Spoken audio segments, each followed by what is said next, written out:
नमस्कार दोस्तों, स्वागत है आप सभी का बाम्बू ज्ञानशाला पर।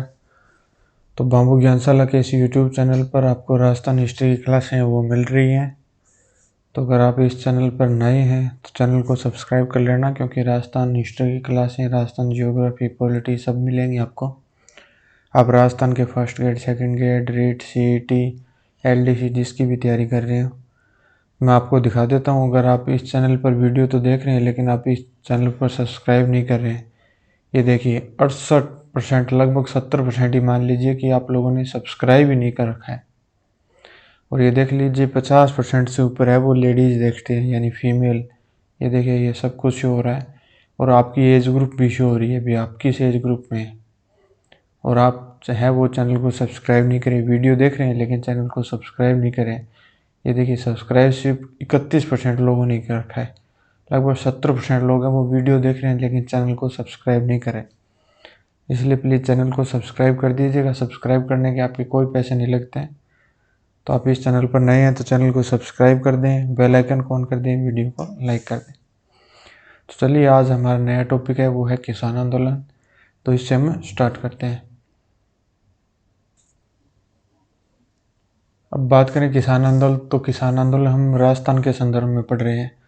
तो राजस्थान में देश जो आज़ाद हुआ था उससे पहले, यानी अंग्रेजी सत्ता थी, तो अंग्रेजी सत्ता स्थापित होने से पूर्व जो खेती होती थी वो परंपरागत भू राजस्व विभाग, मतलब राजस्व के हिसाब से था। अभी परंपरागत यानी खाली ज़मीन पे खेती कर ली, उसके बाद में नई ज़मीन पे खेती कर ली, कोई फिक्स टैक्स नहीं होता था।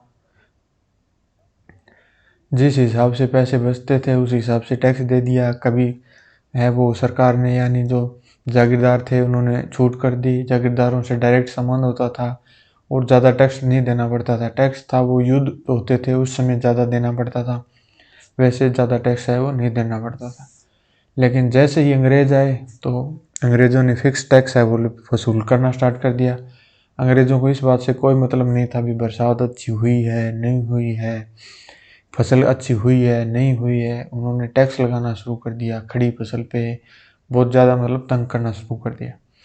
उसके बाद में किसानों ने आंदोलन किए, तो उनके जो मुख्य कारण है वो मैं आपको पढ़ के बता देता हूँ, क्योंकि ज़्यादा टाइम वेस्ट नहीं करते हुए क्लासें फिर है वो ज़्यादा लंबी हो जाती हैं। तो उनमें जो सबसे बड़ा कारण था वो था बढ़ी हुई भू राजस्व दर, यानी टैक्स था वो लगभग 1/2 का, यानी जिसके जितने मतलब 100 क्विंटल हुआ तो 50 क्विंटल टैक्स के तौर पर, मतलब 50% कमाई। यानी अगर आज आपकी तनख्वाह अगर 50,000 होगी तो 25,000 रुपये आपसे टैक्स वसूल लिया जाए तो आपको कैसा लगेगा। वो हालत उस समय थी।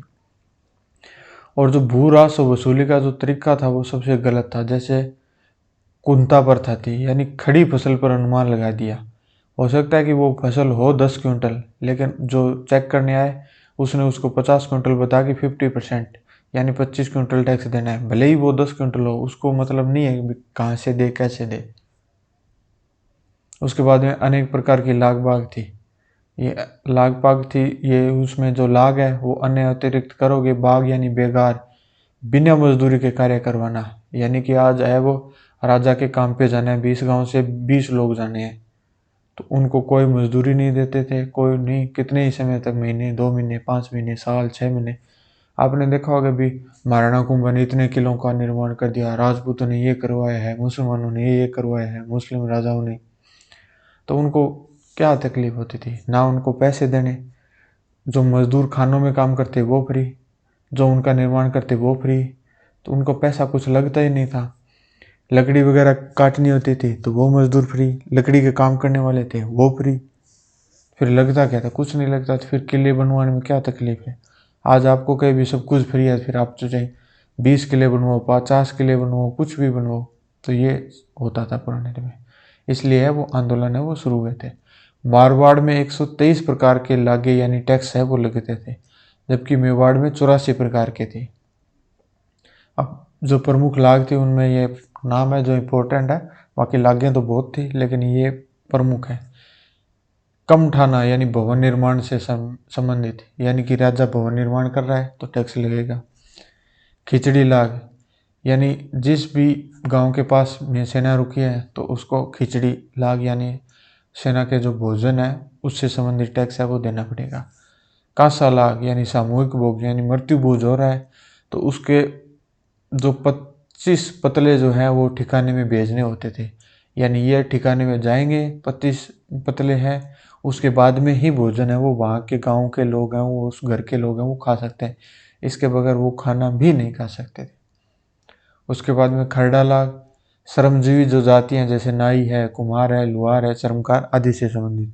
मतलब कि नाई है वो जो ठिकानेदार है और जो राजा है उनके फ्री में कटिंग करेगा। कटिंग कटिंग नहीं भी नहीं भी घर के काम है वो भी फ्री में करेगा। कुम्हार है वो बर्तन भी फ्री में बना के दे के आएगा ठिकानेदार को, और पानी भी भर के आएगा। लुहार है उनके जो निर्माण है वो भी फ्री करके आएगा, उनके जो पुराने जो चीज़ें हैं वो भी फ्री में ठीक करके आएगा, कोई पैसे नहीं। चर्मकार है यानी पुराने समय में वो चमड़े की चीज़ें बनी हुई थी वो भी फ्री होती थी। ये जो है पुराने समय के जो लाग बाग है। अब हम पढ़ते हैं जो सबसे महत्वपूर्ण जो किसान आंदोलन है वो है बिजोलिया, लेकिन जो सबसे पहला है वो चित्तौड़गढ़ का है, वो मातृकुंडिया है। अगर वो ऑप्शन नहीं हो तब आपको ये बिजोलिया किसान आंदोलन जो भीलवाड़ा वाला है ये करना है। ये जो रियासत है ये वर्तमान जो भीलवाड़ा जिला है उससे संबंधित है। यह स्वतंत्रता से पूर्व जो है वो मेवाड़ राज्य की प्रथम श्रेणी का ठिकाना है, ये होता था। और इस ठिकाने यानी जो ये बिजोलिया है इसका जो संस्थापक है ये अशोक परमार था।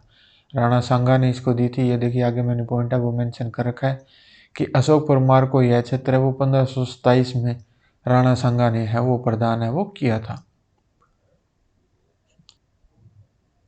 बिजोलिया को उपरमाल क्षेत्र के नाम से भी जाना जाता है, यानी उपरमाल क्षेत्र ये इसका उपनाम है, इस नाम से भी इसको जानते हैं।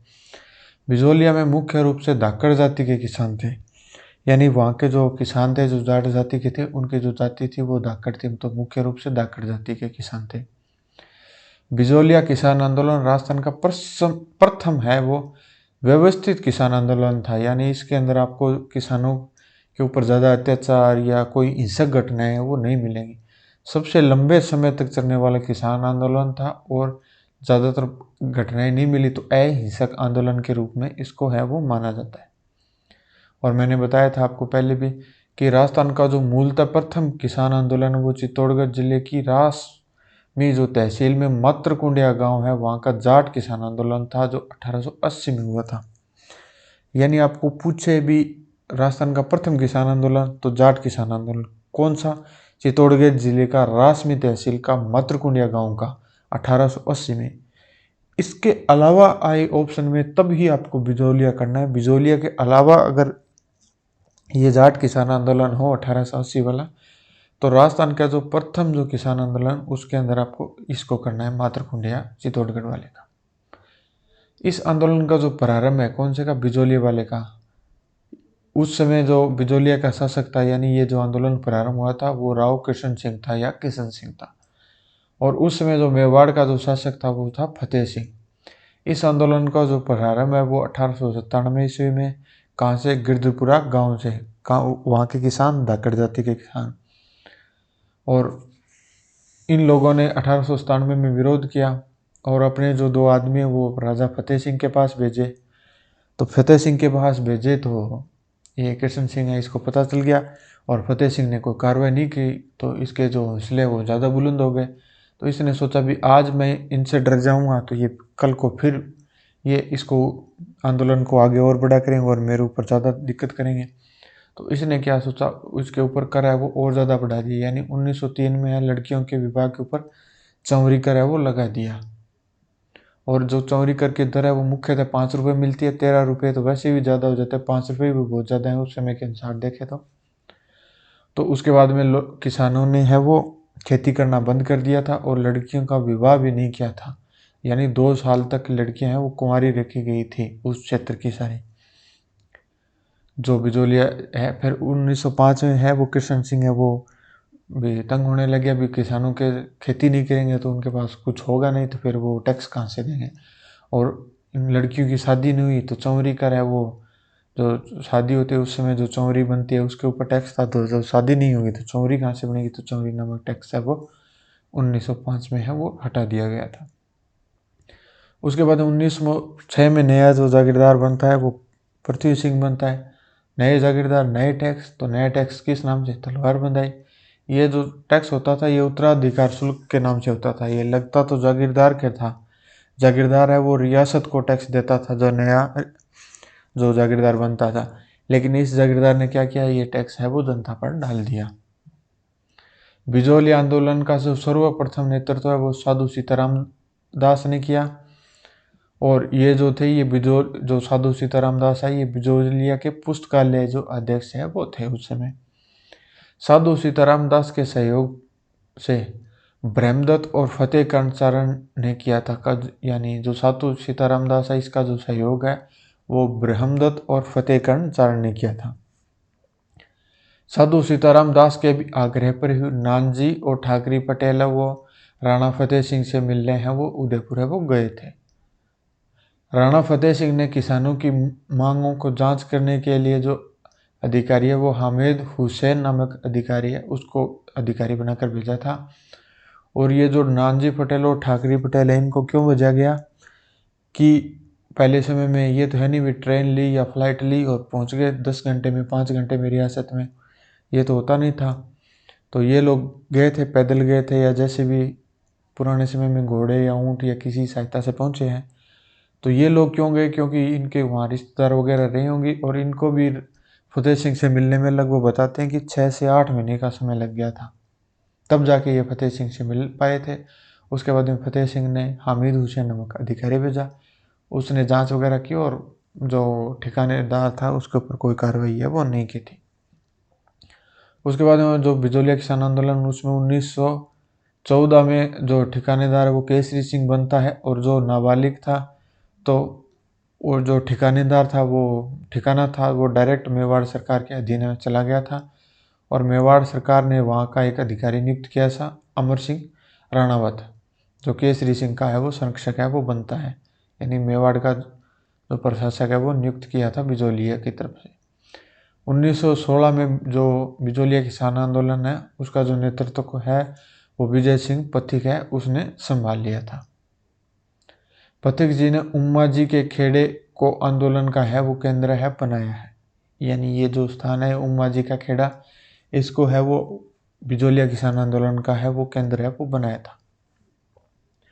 विजय सिंह पथिक ने 1916 में बिजोलिया में किसान पंच बोर्ड है उसकी स्थापना की थी और साधु सीताराम दास को इसका अध्यक्ष है वो बनाया था। 1917 में पथिक ने बिजोलिया में उपरमाल पंच बोर्ड की स्थापना की और मन्ना पटेल को इसका अध्यक्ष है वो बनाया था। इसकी स्थापना कब की थी? हरियाला अमावस्या। यानी उपरमाल पंच बोर्ड की स्थापना विजय सिंह पथिक ने 1917 में की। इसका अध्यक्ष यानी उपरमाल पंच बोर्ड का अध्यक्ष कौन है कि अध्यक्ष बनने से सभी ने मना कर दिया, तो किसको बना दिया? मन्ना पटेल, मन्ना जी पटेल। यानी सब ने मना कर दिया, मना से मन्ना जी पटेल।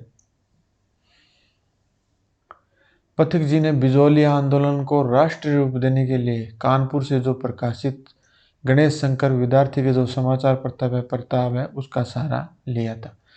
यानी बिजोलिया किसान आंदोलन में सबसे पहले जो समाचार पत्र है उस कौन सा था? प्रताप। प्रताप के जो प्रकाशक है वो कौन थे? गणेश शंकर विद्यार्थी। गांधी जी ने अपने सचिव महादेव देसाई को भी बिजोलिया किसानों की दशा जानने के लिए भेजा था।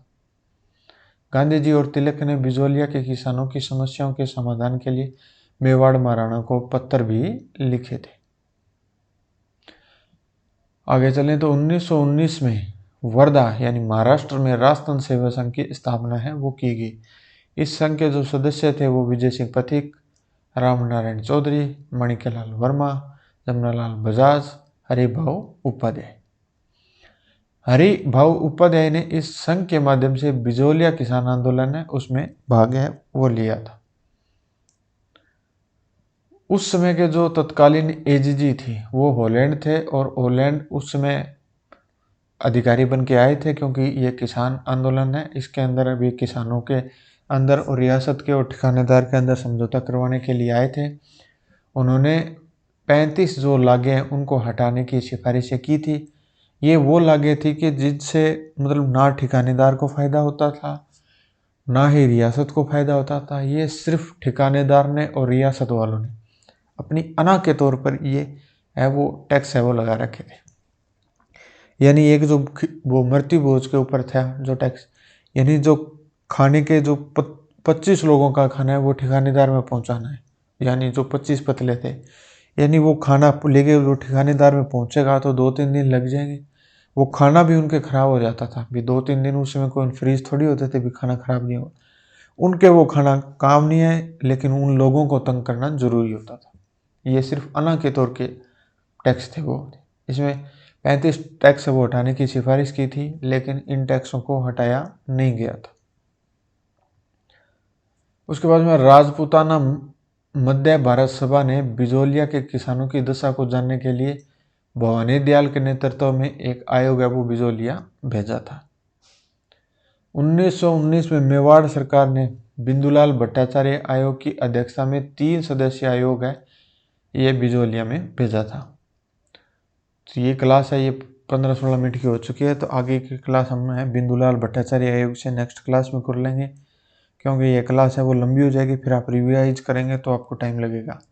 ये क्लास मैं छोटी इसलिए कर रहा हूँ कि आपको भी पढ़ते पढ़ते बोर हो गए तो 10-15 मिनट है आप ईयरफोन लगाएं, ये क्लास सुन ले, ताकि आपको इन क्लासों का है वो रिवाइज है वो होता रहे। तो आप अगर यहाँ तक पहुँचे हैं तो चैनल को सब्सक्राइब कर लेना, बेल आइकन को प्रेस कर लेना, वीडियो को लाइक है वो करके जाना। और आपको इनमें कोई और एक्स्ट्रा पॉइंट याद हो जो मैंने मेंशन नहीं किया है तो वो नीचे कमेंट में कर देना, ताकि आपका रिवाइज हो जाएगा। तो मिलते हैं नेक्स्ट क्लास में।